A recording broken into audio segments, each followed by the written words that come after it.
இந்த நாணய கையிருப்புன்றது நீண்ட காலமாக இருந்த ஒரு பிரச்சனை.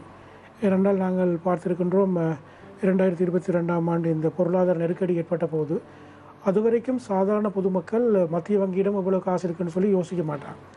ஆனால் பெட்ரோல் கியூவில் உள்ளவர் கடைசி காலகட்டங்களில் மத்திய வங்கியில் எவ்வளோ ரிசர்வ் இருக்கின்றதில் கூட தெரிஞ்ச அளவுக்கு இருந்த நிலைமை கூட இருந்திருக்கின்றது.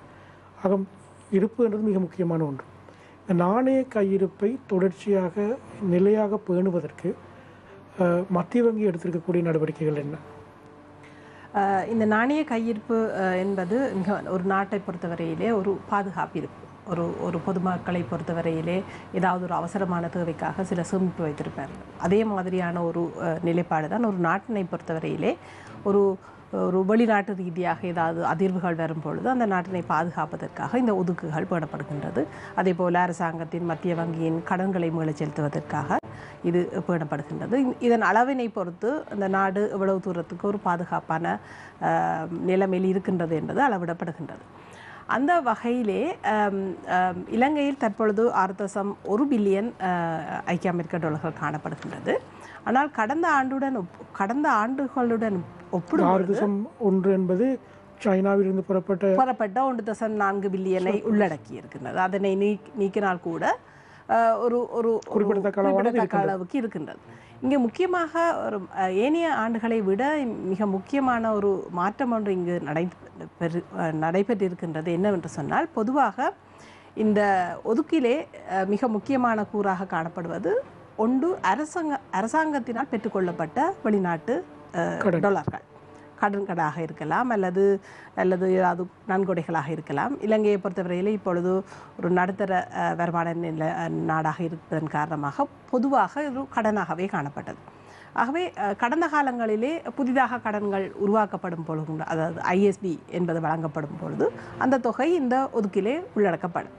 அந்த ஐஎஸ்பி என்பது முதிர்வடைகின்ற பொழுது அதிலிருந்து மீளச் செலுத்தப்படும். அவ்வாறான ஒரு நிலைமை தான் காணப்பட்டது. ஆனால் தற்பொழுது உங்களுக்கு தெரியும், இந்த 2022ஆம் ஆண்டிலே இந்த கடன்கள் மீளச் செலுத்துவதில் ஒரு தற்காலிக இடைநிறுத்தம் ஒன்று செய்யப்பட்டதன் பின்னர் இந்த ஐஎஸ்பி போன்ற புதிய கடன்கள் வழங்கப்படுவது இல்லை. தற்பொழுது கடன் மீளச் செலுத்தப்படுவதும் இல்லை. ஆனால் சில கடன்கள் மீளச் செலுத்தப்பட்டது. உதாரணமாக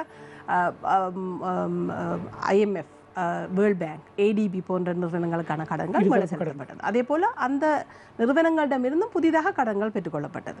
அவை இதில் உள்ளடக்கப்படும். அவற்றுக்குரிய அந்த மீளளிப்புகள் நடக்கின்ற பொழுது இதிலிருந்து எடுக்கப்படும்.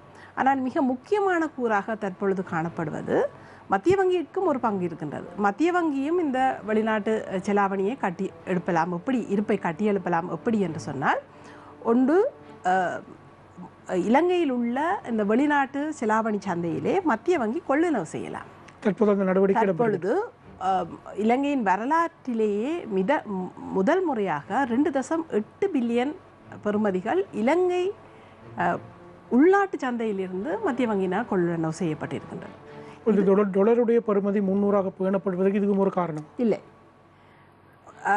டாலரின் பெறுமதி 300ஆக பேணப்படுவதென்றால் இந்த 2.8 பில்லியனை மத்திய வங்கி வாங்காமல் விட்டிருந்தால் அது இன்னமும் பெறுமதி குறைந்திருக்கலாம். ஆனால் மத்திய வங்கியை பொறுத்தவரையிலே இந்த IMF உடனான இந்த உடன்படிக்கையின் அடிப்படையிலே ஒவ்வொரு வருடமும் மத்திய வங்கி அதன் இருப்புகளை அதிகரிக்க வேண்டிய ஒரு கடப்பாடு இருக்கின்றது. அதற்கான இலக்குகளும் இருக்கின்றது. ஒவ்வொரு வருடத்திலுமே எவ்வளவு தொகை கொள்ளுணவு செய்ய வேண்டும் என்ற ஒரு இலக்கு இருக்கின்றது. அதன் கடந்த 2 வருடங்களை பொறுத்தவரையிலுமே அந்த இலக்கை விட அதிகமான தொகை மத்திய வங்கியினால் வாங்கப்பட்டிருக்கின்றது. ஆகவே எங்களுக்கு கொடுக்கப்பட்ட இலக்கை விட, ஏனெனில் ஒரு நாட்டின் வெளிநாட்டு இருப்பினை கட்டியெழுப்பது மிக முக்கியமான தேவை. நாங்கள் மிக மோசமான நிலைமைக்கு மாறியதன் காரணமாக அளவுக்கு அதிகமாக நாங்கள் இருப்புகளை பேண வேண்டிய தேவை இருப்பதன் காரணமாக எங்களுக்கு கொடுக்கப்பட்ட இலக்கை விட மத்திய வங்கி அதிகமாக வாங்கியிருக்கின்றது.